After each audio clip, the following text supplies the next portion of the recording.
with a needle nose plier. This one was somewhat clogged hot water line.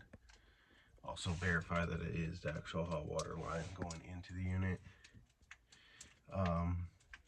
It wasn't clogged that much.